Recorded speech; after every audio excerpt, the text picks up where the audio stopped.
Hey guys, thanks for stopping by. Now today's video got something pretty cool, something I'm pretty excited about. I'm starting to go through all that massive mountain of footage that I collected while I was down for that whole week in Florida on that last tour. And I got an absolute mountain of stuff to show you guys. I'm really excited about it. But some of them, I've got so much content, it's going to take me a long time to sift through them. I need a lot of time to be able to figure out how to edit it and put them together in something that's cohesive for you guys.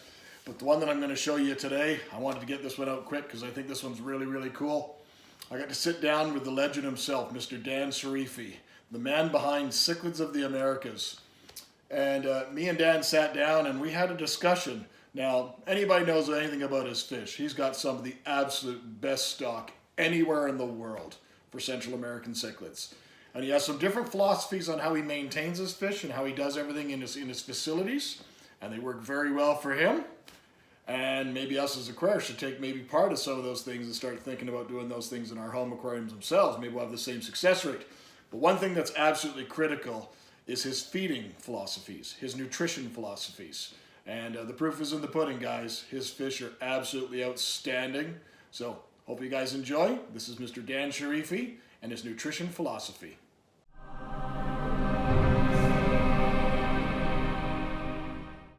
All right, guys. When we did the video tour of Cichlids of the Americas with Dan Sharifi here, we alluded to a subject that's very near and dear to his heart, and that's nutrition. He talked first and foremost was health of the fish, and nutrition is a very, very sound, important part of that. So I thought maybe we'd do a follow-up video with Dan, and we get your philosophy on feeding your fish, because with a collection like that, vast diversity of species, vast diversity of habitats, vast diversity of feeding behaviors. So if there's anybody who's going to know about nutrition and feeding that giant collection, it's going to be this guy here. So I'll just start by saying a few things that I think are a little bit misnomers or like more myths in the hobby than anything else. And we have a series of commercially prepped foods, and I'll go through all of them briefly. But one of the things is that bringing fish back is a difficult thing.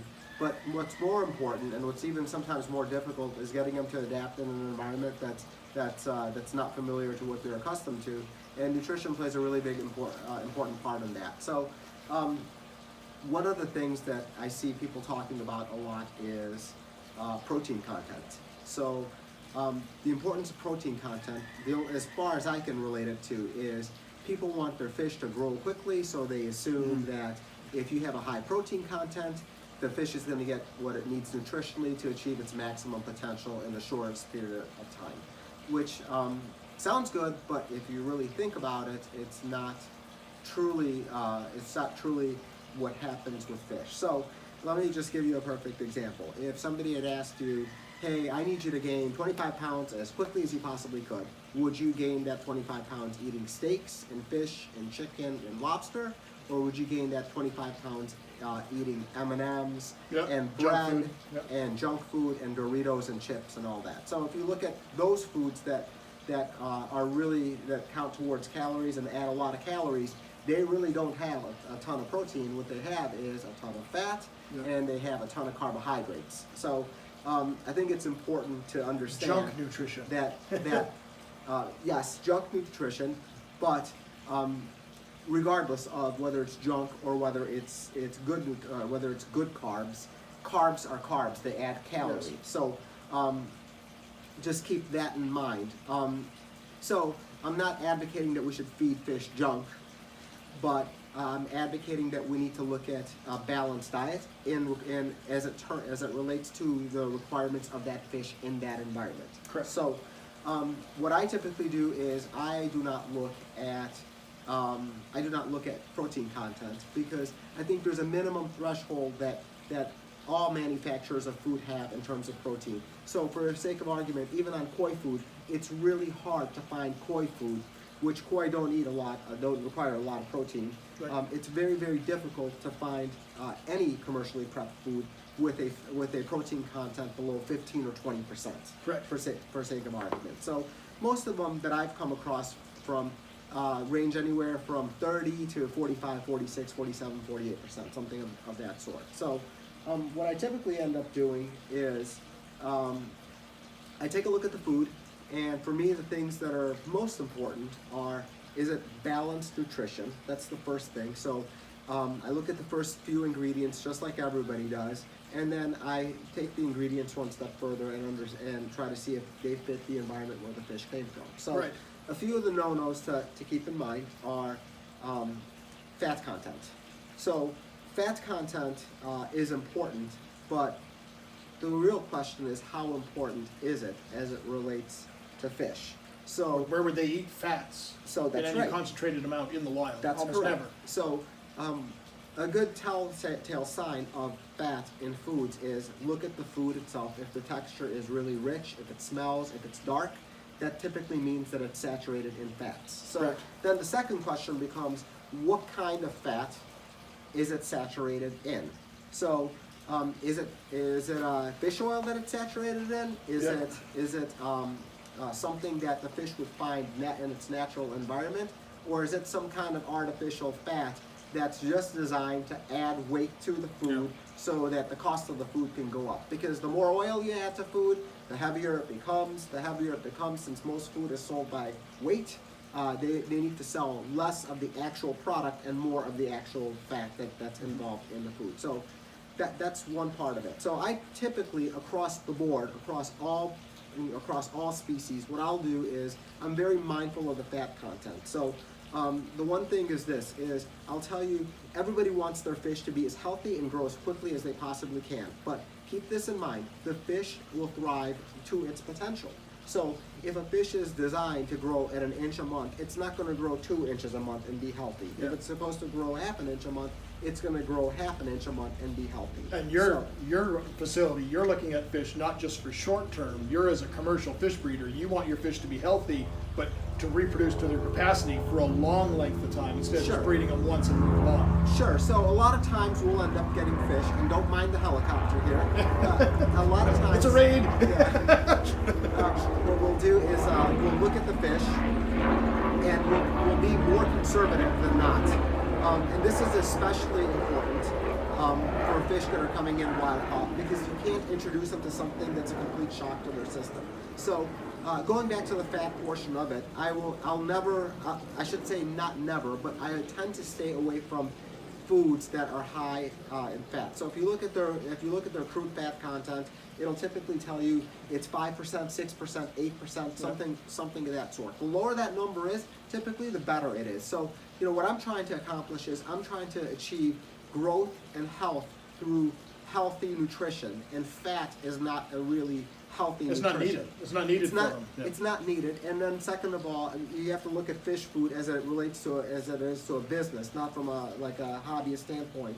They're not going to add usually krill oil or fish oil or shrimp oil, which is naturally found in some of the fish and some of the It's a foods. more expensive version of a fat. Absolutely. So they may add canola oil, which is not expensive. They may add animal fats, which is very, very cheap to add, to achieve the same thing. Now they don't break down the fat content necessarily. They'll tell you what the crude fat is, but they won't tell you what the source of it is a lot of Correct. times. So that's one thing. The second part of it is this: fish meal is an ingredient that you find in virtually every single fish food. So the one thing to remember about fish meal is, what is fish meal? Yeah. So I don't think it's halibut.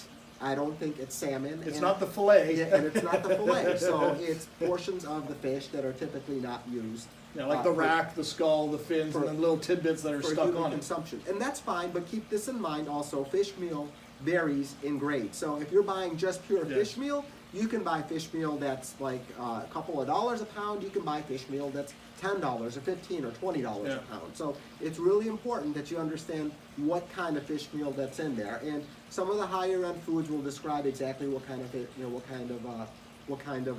meal is in there. So what we typically tend to do is we'll go towards, we go through a variety of foods, and I don't know if you can see this plate here, but Yep. these are all some commercial foods, and they all serve different purposes for us. I won't name the names, but if you guys take a look at these foods closely, you can take a look and guess what they really are. And they all have, the important thing about these fish foods is they all serve their purpose. They all have very specific requirements that we need, that are met with these particular fish foods. And some of them are short term, some of them are long term, But what I can tell you is these are all fish foods that we actually pulled out, of our facility, and there's a few more that we really didn't add, but they're kind of different sizes of the same things. But we use all of them. So we'll use some for very specific purposes. So I'll go through it, and this fish meal is one of the things, or fish food is one of the things that I use a lot of. This is a green pellet. It's typically used for koi. But if you feed these to like any of your water cows, as you like to call them, like the synspilum, the bifasciatus, these fish tend to do really well on this food. Yeah. They don't require a tremendous amount of protein. They're not piscivores in nature, so they're not eating whole fish, but they are constantly grazing. So if you have a pier side, a fish that typically can hit 20 inches without any problem, Yeah. 15, 18, 20 inches without any problem, they can eat a handful of this and they'll just get thicker and thicker and thicker and thicker and grow at a very decent rate. So now this is not the only food that I will feed something like a like a bifasciatus or synspilum, but it is a good portion or a good mainstay of their diet. So what I'll do is I'll feed this maybe 60-70% of the time, and then we'll vary it, because just like humans, they don't like eating the same meal every night, every day, Right. Day in and day out. And the other thing that we end up doing is these foods, all of the commercial foods, typically tend to be nutritionally balanced. But just because they're nutritionally balanced does not mean that they are specified for that one specific fish to be nutritionally balanced. It looks at the entire spectrum Right. of fish food, and most fish foods are designed for, or the basis of most fish foods are for commercial eating fish. So it's like tilapia or salmon, farm-raised salmon. So those formulas are the basis of what's actually transferred eventually into Whether we like it or not, even Absolutely. even every fish food manufacturer for tropical fish still has to get those things made, generally at a larger facility. Absolutely. And you're right, they make it all. The main category is going to be for farming Yes, fish. so that's one portion of it. So this commercially made food is kind of an interesting food. It's designed to mimic live food. So when you throw it in the aquarium, so it appears like a live Bloodworm. bloodworm. Yeah. And it does a fairly decent job.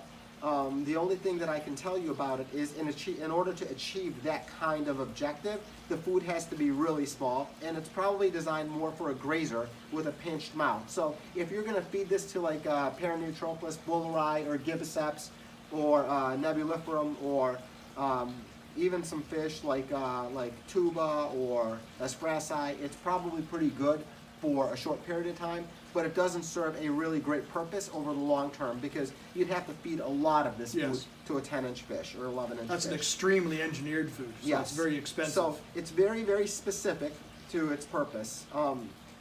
This food, as you can see, is a much darker food, and this is a food that's actually typically used for commercial feeding and commercial growing in Florida fish farms, and it's more of a pond food than not. So the benefits of this food is that it's this is kind of like eating, it's like if I took you to McDonald's and I fed you 3 Big Macs and then I fed you 6 Snicker bars after that. Yeah. So this is a real power-packed food.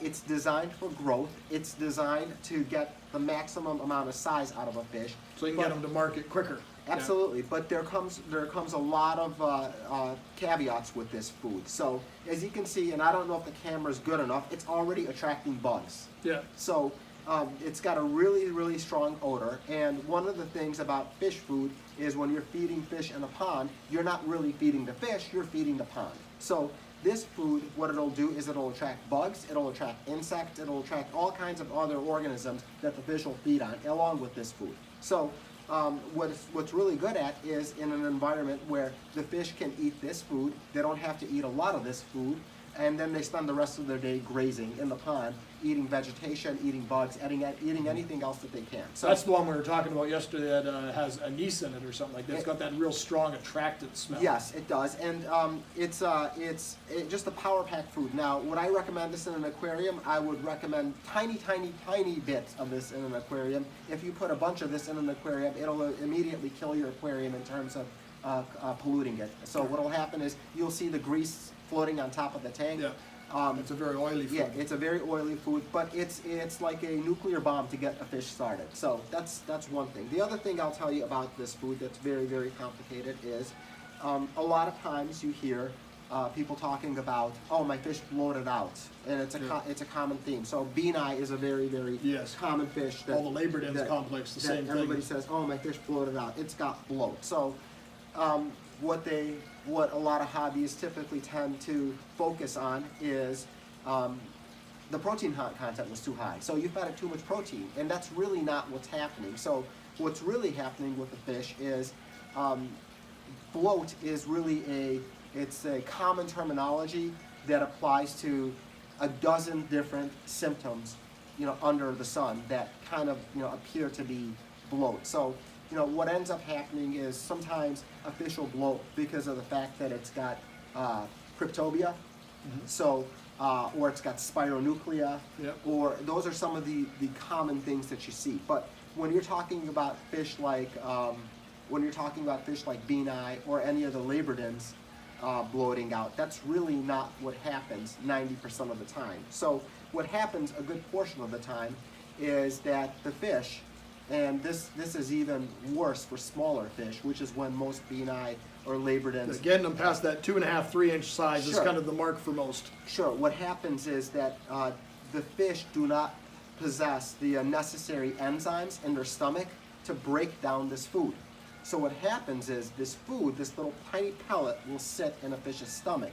And what happens is if you put this little piece of food in a piece of water, in a little bit of water, in a fish's stomach, and it starts rotting, is that it starts creating an infection because the food has nowhere to go. So the actual bloat that you're seeing is edema, which is, and anybody that's gone through surgery, they'll realize that one of the reactions that a body has in order to try to clear out an infection is it produces liquid. So if the food is sitting in its stomach or in its intestinal tracts and it's gone bad, it's rotted, what the body does is it produces water to fight that infection in that particular... It's all unnatural, trying to flush it out of the system. It's trying to aid the body. So what people typically call bloat is really edema, and that edema is the natural reaction of the body trying to flush out that infection.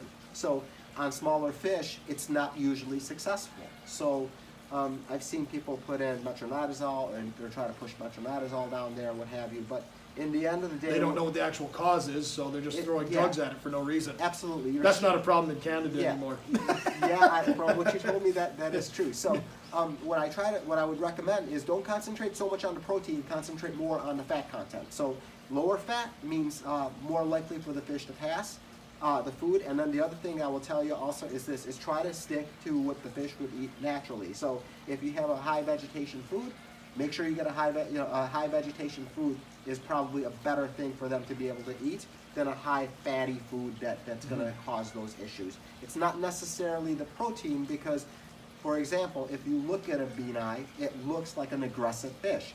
It's got a elongated mouth. It's designed to be an omnivore. It's gonna graze a little, but if it's opportunistic in the sense that it runs into a small fish, it's gonna try to grab that fish and eat it. So shrimp, anything, whatever's in its environment. If it eats that tiny little fish, whether it could be another small bean-eye, it doesn't mean that in nature that bean-eye is gonna bloat. It's gonna eat that fish, it's gonna digest it, and then you have to ask yourself, why can it digest that, but it can't digest this tiny little pellet? And it's because this pellet contains a fat that's not found naturally in that fish's environment, so genetically it can't break this thing down. It doesn't. Its body has no idea. It's very foreign. It has no idea what it is. Absolutely. So it causes issues. Whereas a whole fish that I'm sure has fish oil in it, it can pass regularly. So, and then aside from that, what I would tell everybody to look at is the binders. So if you're looking at different binders, I am a big fan of potato as a binder.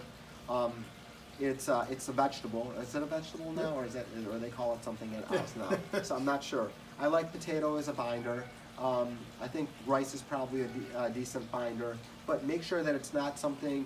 Make sure that the binder is not something that causes issues to humans. So as a general rule of thumb, if it causes issues to humans, it could potentially cause issues for fish as well too, or passing it as well. Well, we were talking about that the other day, about all the different types of grains that are used, like wheat and stuff like that. Like none of these fish would ever see wheat. Sure. Ever. So, exactly. And there's the binding product is something that is in all food. So try to be mindful of it. You don't want a cheap binder in there. You want a medium to high quality binder, and I would say potato starch is probably a fairly decent binder. And then there's a few others as well too. Rice is a good binder as well too. So they use wheat. I know wheat flour is a binder that's commonly used as well too. But then again, you have to ask yourself, what kind of wheat is it? What are they putting in there? So We were mentioning the other day, like lower quality foods will often most people may not know it, but on an ingredient panel, you have to put the #1 volume ingredient by order. So if all of a sudden you have on your ingredient panel, you see wheat flour, wheat fines, things like that. Well, wheat is wheat, and if they put them all together, that'd probably be the #1 ingredient. So that's probably not the best food for you. Sure. And then, going back to some of these other foods, this is a food that's a food stick that's commonly marketed. I think everybody probably knows what it is. That one's been around for a long time. Just by looking at it. It floats indefinitely. Yeah, I like this food. I think it's there's foods that are more sophisticated than this food, but what I like about this food is that it hits the bare minimum threshold for what I'm trying to do with pretty much every species. So is it the best source of nutrition out of any fish food out there? Probably not. Is it the worst? Absolutely not. Is it the safest? One of the safest. Okay. So I can feed this food to anything pretty much. And will I achieve the greatest results? Maybe not off bat, but what I really like is if I can get this to be a base food for any of my species, I can build from there and always fall back on this. So you could add other components to that diet, but that's the base. Absolutely. So it's not the food that we use the most, but it's one of these foods that if I can't figure out what I'm doing, I can crush this. I can do a lot of things with this food to see if the fish will eat it. And I know that it's not overly rich. It's not poorly designed food. It's a well-designed food. I think back in the day when they used to sell that one, there used to be that one that looked like that, without saying the name, and then there was one, it was predominantly protein based, and then they also made a green formula, which I loved. And I think what they did is when they rebranded, I think they probably took the two formulas, kind of made it together a bit more general. Sure. And I think I agree with you. So I like this food, and it serves a very specific purpose. And then the other food that we're starting to use a lot is this is a food that I think is fairly decent. It's probably a few years on the market now, and it's Canadian. One of the main ingredients, it is Canadian. One of the main ingredients is black soldier fly larvae. I think it's a fairly decent food. I've been using it for a little while now, and again, it's probably another safe food. But putting any sort of form of insects and plant matter and stuff for almost every one of your species, even your true piscivores, that was probably more of a better complement to anything, because it's like you say, it's something they would find in nature. Sure, and this one in the middle right here is probably our most commonly used food. And again, anybody that's bought from me, I've always told them what I use. What this common food that I use is. It's a Japanese food. They've changed the formula a little over the years, so it's not what it once used to be, at least on the larger sizes, in terms of what my experience has been with it. But again, it's a very well put together food. It's a fairly safe food, and if you notice, the colors on all of these foods are relatively all light, except this one, which is the pond food, which is more dark. Yeah. So it shows you that these fat contents are relatively low. So now just don't go by it, anecdotally. Look at the fat contents on the back. I promise you that if you have lower fat content, you'll be happier with the fish in terms of their health and in terms of their husbandry, because they won't be struggling with digesting that heavy food all the time. So, going back at it, if I had to tell you, at this point we use all of these foods. We also supplement these foods with gel foods. We supplement them with shrimp sometimes, with bloodworms, with different things, with different treats. We don't ever stick to one food. And ideally what we like to do is to try to get fish to eat 2 or 3 different foods so that we can blend them out and mix them up.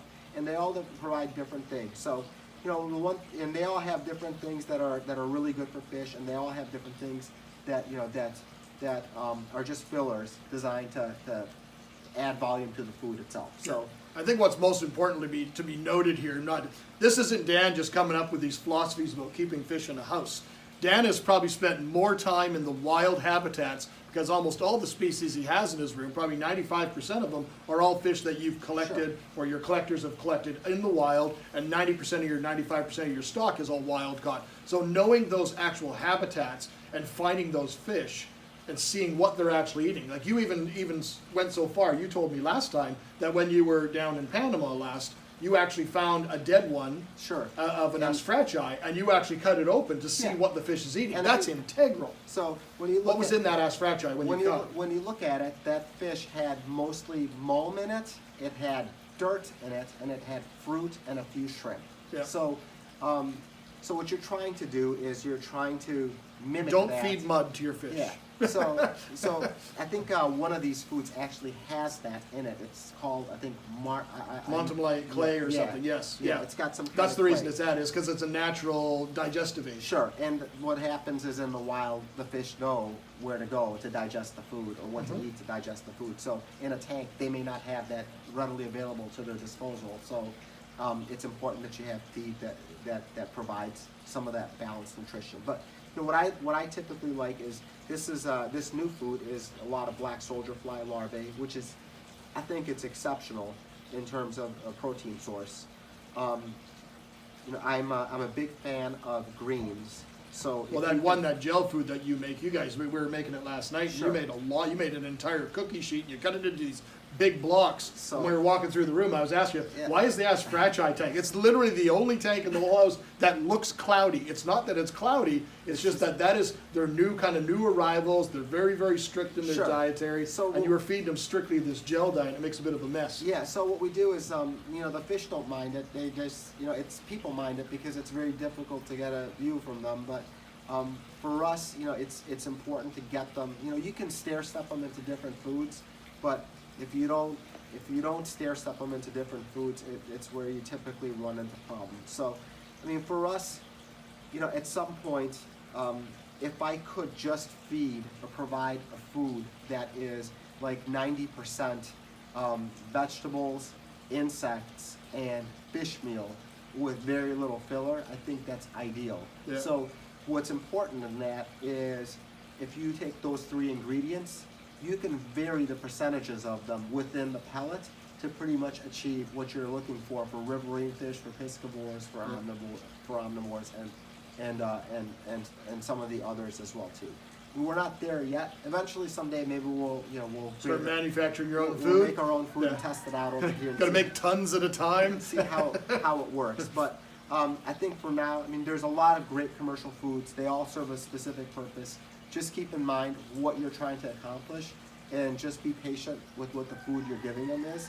Because if you don't provide the right nutrition for them, the balanced nutrition over time, you'll end up wasting more time because it'll be more detrimental to the fish in terms of your objective. So. And I think if they're be very, very diligent in watching your fish will tell you. Oh, absolutely. Your fish will tell you. Their colors will show. Their behaviors will show. Absolutely. You often tell old school aquarists they can go into a shop or in somebody's house and look at their tanks or their own personal tanks, and they will see things happening behaviorally before there's a problem. Sure.